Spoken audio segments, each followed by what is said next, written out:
I started using alcohol and drugs when I was real little.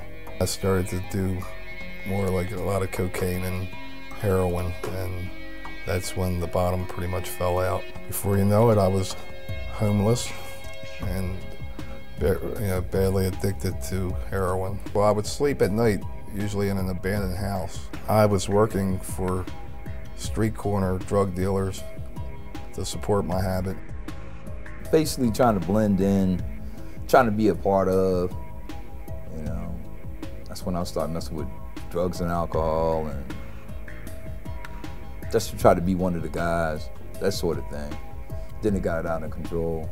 When I really blast off with the drug scene really bad, I lost a marriage over that.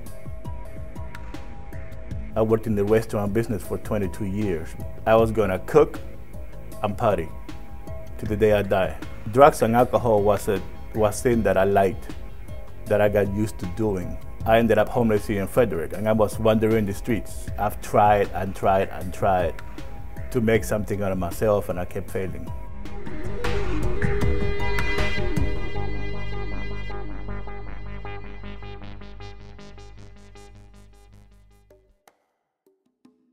In 1998, something was happening here at the Frederick Rescue Mission.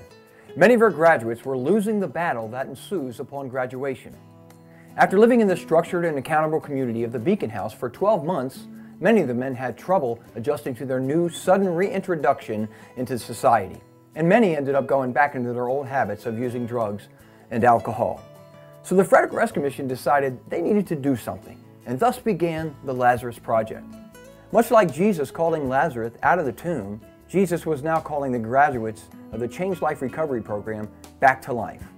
Life apart from their addictions and the dead world of sin that they had been living in. When I got out of prison, I would come to the mission, and I asked them about the Bible, if they studied the Bible. He said yes, and I said please, just get me there.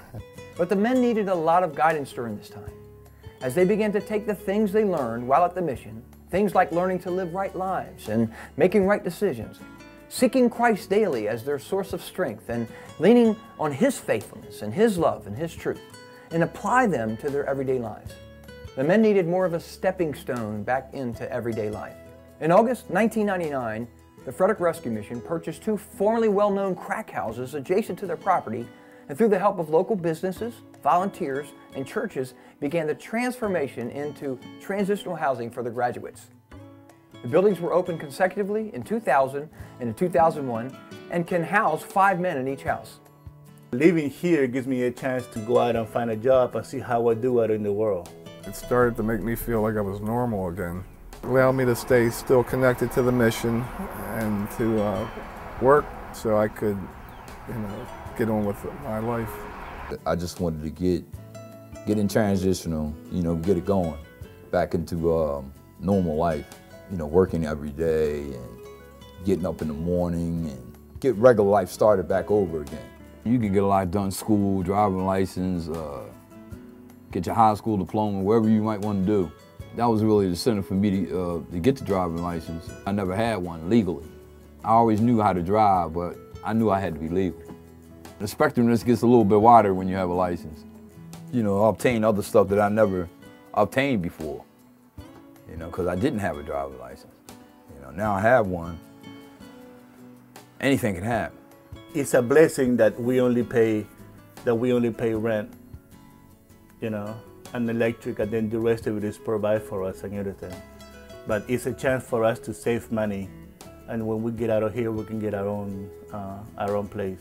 The money that I saved helped by me being able to put down a security deposit. It's not very big. I don't want to be too much over my head. It's a very nice, secure place. I have very good neighbors, and it's close enough to the mission to where I can stay in touch and, be a part of the mission still. My base is here.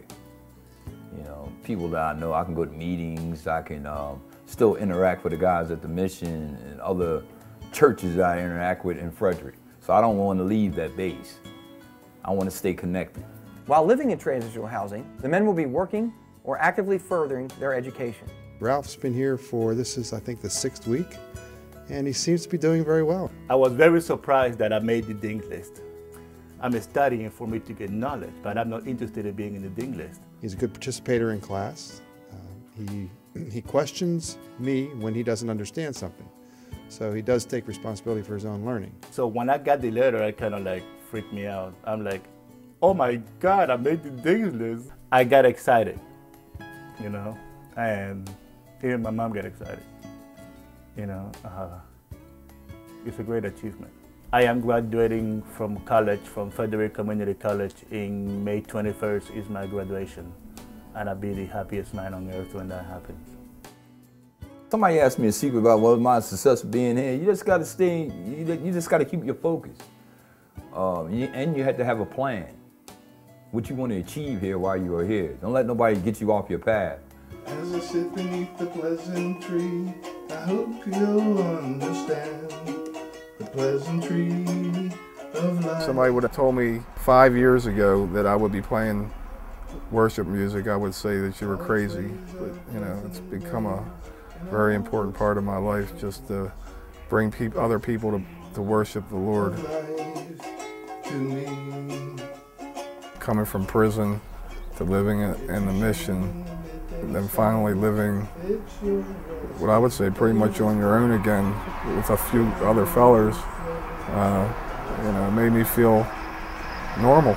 If it wasn't for my time at the transitional housing, I believe I would have just went back to my old ways. I probably would have been on the street. I